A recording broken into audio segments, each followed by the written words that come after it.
Salut à toi, j'espère que tu vas bien et que tu as la forme. On se retrouve aujourd'hui pour une nouvelle vidéo dans laquelle on va développer le concept de liquidité. D'accord? Dans la précédente vidéo, je vous l'ai introduit de manière assez simple pour comprendre justement à quoi servent les liquidités dans notre préparation de setup et justement dans notre volonté d'avoir une distribution. Maintenant ici, on va voir et comprendre un peu plus concrètement, sur le même exemple qu'on a pris la dernière fois en fait, pourquoi je reste sur cet exemple? C'est que c'est un exemple théorique qui est, hem, on va dire relativement simple à comprendre. D'accord? Et donc typiquement, ici, je voulais mettre le point, que vous puissiez voir la différence entre liquidité interne et liquidité externe, de un, et de 2, c'est comprendre en gros les liquidités internes qui sont créées pour engager un mouvement, d'accord? Et justement les liquidités qui sont là pour payer la distri. Je m'explique, vous allez comprendre.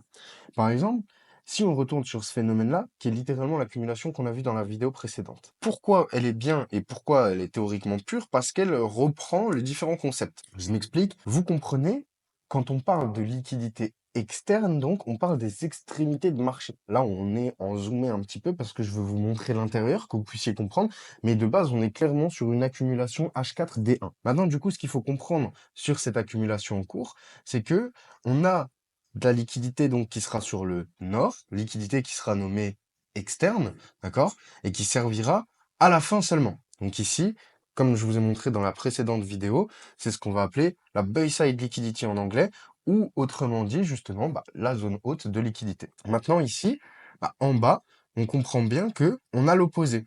Donc ici, on a la SSL, d'accord? Et vous voyez déjà juste ici que vous vouliez acheter ou vendre, c'est sur ces extrémités que se trouvaient les bonnes opportunités, d'accord? C'est-à-dire que si justement vous attendiez confirmation, il y avait une vente à prendre ici pour tirer l'opposé, tout comme si vous attendiez confirmation ici, il y a un achat pour tirer l'opposé. Maintenant, rentrons dans plusieurs détails de ces choses-là pour que vous puissiez comprendre comment on décompose ça. Donc ici, on a bien le phénomène d'accumulation, on a bien le phénomène de capitulation, on a bien la TS qui se confirme et le marché qui price derrière. Je vais vous montrer ensuite dans les grosses unités de temps comment on le voit. Si vous vous rappelez de la dernière vidéo, c'est une TS H4. Mais du coup, en dehors de cette TS H4, voilà, à l'intérieur, on a de la lecture et on a des niveaux de liquidité. Comprenons. Donc typiquement, ici, je vous ai noté ce qu'on va appeler les deux liquidités externes, qui sont aux opposés des jambes de prix, là où se situent les meilleures opportunités de marché. Mais ça ne veut pas dire que c'est le seul endroit où on va pouvoir saisir des opportunités. Maintenant, si on regarde ce qui s'est passé en interne, eh bien en interne, on peut voir à deux reprises, donc une fois en dessous, ici, avec deux lots protégés, ils sont pas protégés du coup, mais deux lots de liquidité interne qui viendront se faire liquider une première fois, d'accord? Donc ici, qui serviront à la prise de liquidité, création d'arrêt, capitulation, retournement de prix. Donc ici, c'est de la liquidité interne. Et justement, elle a été mise en place ici pour que en interne, les acheteurs continuent d'acheter se sentant protégés et de sorte à pouvoir financer justement la capitulation. D'accord? Puisque comme dans tous les mouvements, vous savez que forcément, pour engager un mouvement d'achat monstrueux, il faut qu'il y ait énormément de vendeurs au marché et de vendeurs qui financent cet achat. Mais à l'inverse, quand on veut capituler la chute, il faut des acheteurs qui financent cette baisse de prix. Toujours sur la notion de zero sum game, ça s'enlève jamais. Une fois que ça c'est fait, on rentre dans la notion de capitulation. Et là, on va avoir un phénomène, c'est-à-dire que certains pourront lire cette même liquidité donc en diagonale, pareil, ce qu'on pourrait appeler la liquidité de trendline, dans un sens ou dans l'autre. Et si maintenant on veut détailler plus exactement, on se rend compte qu'à l'intérieur de ce mouvement, eh bien, les premiers acheteurs en haut, donc là je vais zoomer afin que vous puissiez vraiment comprendre, les acheteurs ici restent protégés, pour les vendeurs, pardon. Pourquoi ils restent protégés? Parce qu'on a besoin d'eux pour financer la suite du mouvement. Donc que vous le mettiez en diagonale ou que vous vouliez le mettre un par un, on se retrouve avec énormément de liquidités qui sont couvertes dessus. D'accord? On viendra le saisir une première fois pour confirmer la capitulation. Et donc là, vous comprenez, ces niveaux d'extrémité sont des niveaux de liquidité, mais c'est des niveaux externes. Donc ils représentent les meilleures opportunités, mais à l'intérieur, le combat continue. Et c'est à l'intérieur que tu peux avoir tendance à comprendre qu'est-ce qui est en train de se passer. Typiquement là, si le marché voulait vraiment vraiment se mettre à chuter et que c'était pas une capitulation haussière, alors on n'aurait pas laissé les vendeurs protégés. On les aurait liquidés au maximum avant d'engager un mouvement. Et si vous regardez, finalement, le phénomène se fait pareil à chaque fois. Donc là, on a la liquidité interne. On viendra valider notre TS en 4 heures qu'on ira voir juste après. Avec cet arrêt, justement, ici, vous voyez, on a eu un arrêt juste avant la liquidité principale. D'accord? Donc si on devait traduire ça, c'est justement, on a bien voulu faire rentrer encore les acheteurs qui se sont dit, bah voilà, on a sweep le dernier en interne, on a pris que la liquidité en interne, donc jusqu'à ce lot-là, d'accord? Et on repart. Au final, tout le monde se fait capituler, et au moment où on arrive du coup sur ces points bas, d'accord?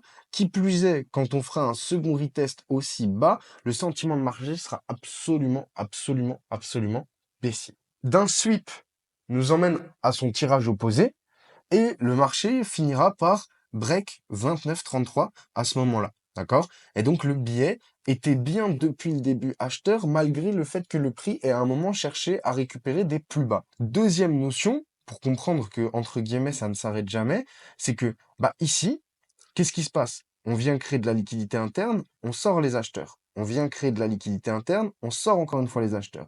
On vient créer de la liquidité interne, on sortira les acheteurs une dernière fois et en plus, on fera le solde sur le prix bas.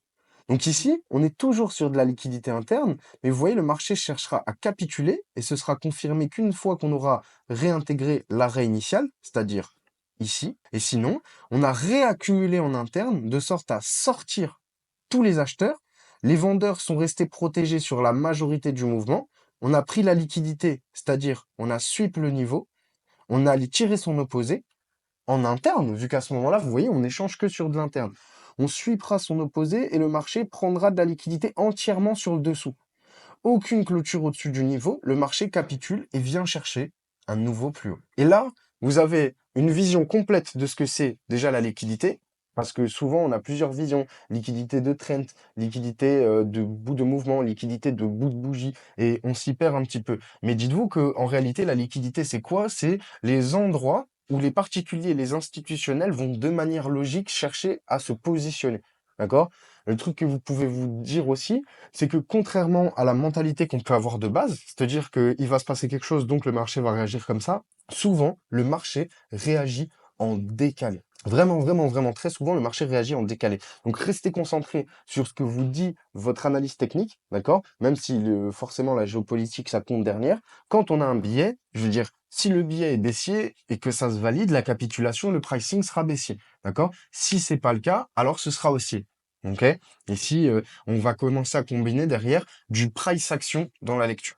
Pas pour cet épisode, mais comme ça, vous comprenez vers quoi on se développe. Et maintenant, en fait, par exemple, bah, ici, ça nous a permis de lire accumulation, capitulation, la liquidité, où est-ce qu'elle nous emmène et la contrepartie, et donc d'avoir un billet avec des niveaux bien précis. C'est-à-dire que je sais que si je rentre en position en dessous de 2891, je suis rentré sur un niveau de liquidité externe, donc un key level, d'accord? Si je cherche à rentrer en position en interne, c'est-à-dire là-dedans par exemple, ou justement après cette prise de liquidité, donc soit ici, soit justement ici, comme je vous l'ai schématisé avant, alors je cherche à rentrer en interne, donc dans des plus petites unités de temps et de m'insérer type scalping dans un billet intraday. Maintenant que vous avez compris cette lecture de liquidité, allons voir ce que ça donne sur les grosses unités de temps ensuite. Puisqu'ici, si je lis en M15, j'aurais pu voir clairement un changement de structure. Mais la structure à cet endroit-là a-t-elle changé? On va monter justement sur du H4. Voilà. Voilà ce qu'on voit. On voit clairement la liquidité interne. On voit en 4 heures que les acheteurs étaient complètement protégés. On a notre fameuse TS, d'accord?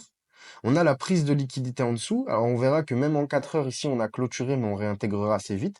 Ce qui veut quand même dire que à partir de au-dessus du 4 heures, on n'a aucune clôture sur un nouveau plus bas. Donc, en vérité, le billet intraday et plus à ce moment-là, il a jamais changé. Jamais. Ici, pareil, on comprend aussi, pareil, à ce moment-là, de manière plus simple, pourquoi le marché a tenu ce niveau haut. On voit même sur le 4 heures, d'accord? On voit qu'on a tenu le niveau bas en sortant les acheteurs, puis on a pris dernière capitulation ici, ce qui nous donne un bas de mèche qui est retourné dans cette zone d'imbalance qui était encore ouverte, pris en action, on capitule, le marché vient chercher plus haut. D'accord? Et donc là, on a bien cette théorie. Donc, le marché va monter une première fois. On va chercher à accumuler en laissant un billet protégé. Donc là, on voit bien que globalement, à part quelques prises de liquidité, les vendeurs sont protégés jusqu'au moment où on capitule. À part quelques prises de liquidité, on voit bien que les vendeurs se font complètement exploser littéralement depuis le début de l'accumulation. On viendra chercher à capituler le niveau bas en laissant le haut, entre guillemets, protégé. Donc c'est là où on comprend le concept de liquidité.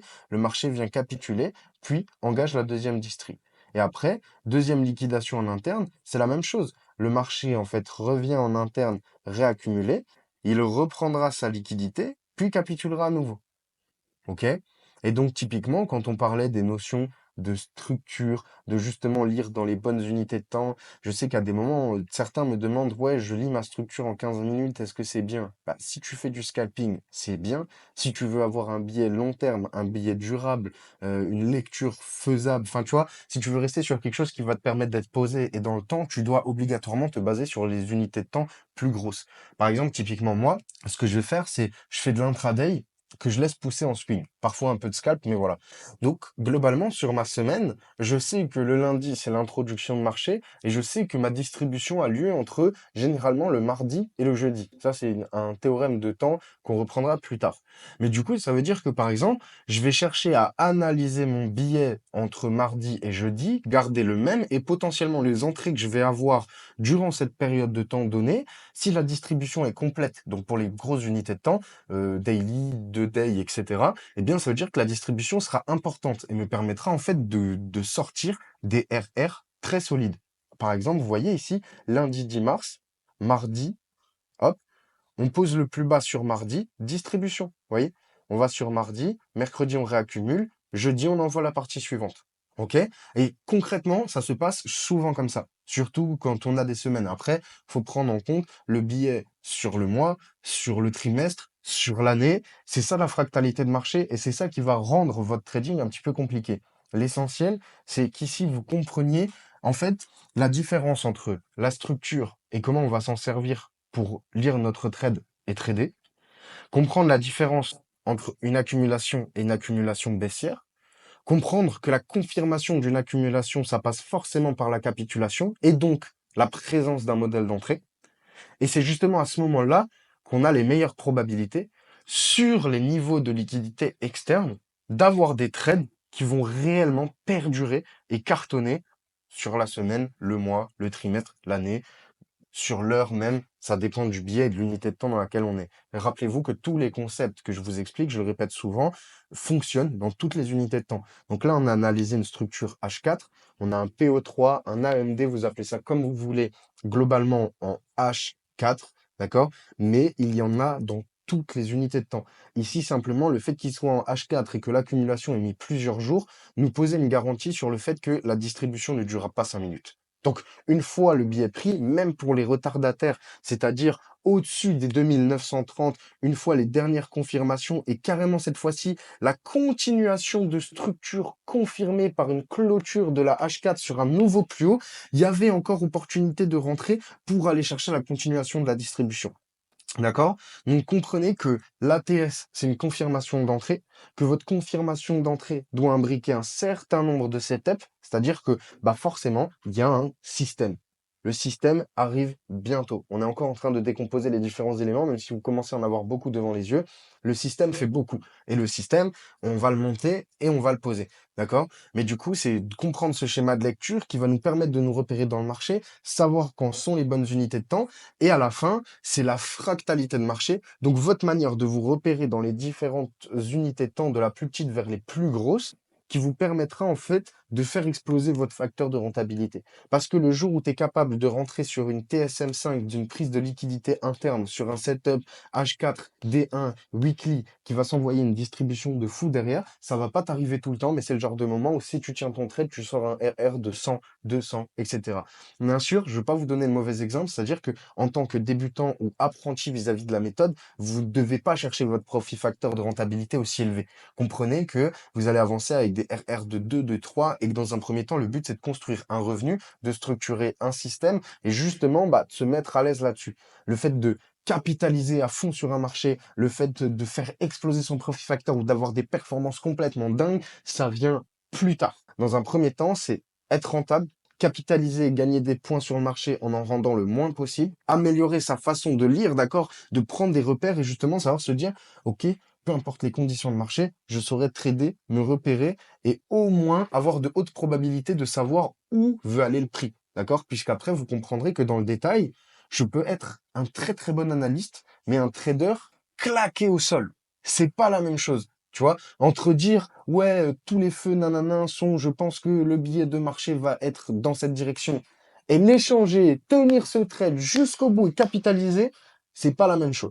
D'accord? Mais dans un premier temps, forcément, il faut avoir les connaissances et se repérer dans l'esprit. Donc, devenez un analyste en béton, une analyste en béton, avant de vouloir devenir trader, tradeuse, entre guillemets, professionnelle. Chaque chose en son temps, on avance déjà bien. J'espère que vous avez noté pas mal de choses sur cette vidéo. On rentre dans des sujets de plus en plus complexes. Donc, n'oubliez pas de suivre. Un petit like, un petit commentaire, ça donne de la force et ça coûte rien. Je vous souhaite une excellente soirée, une excellente journée. Bye.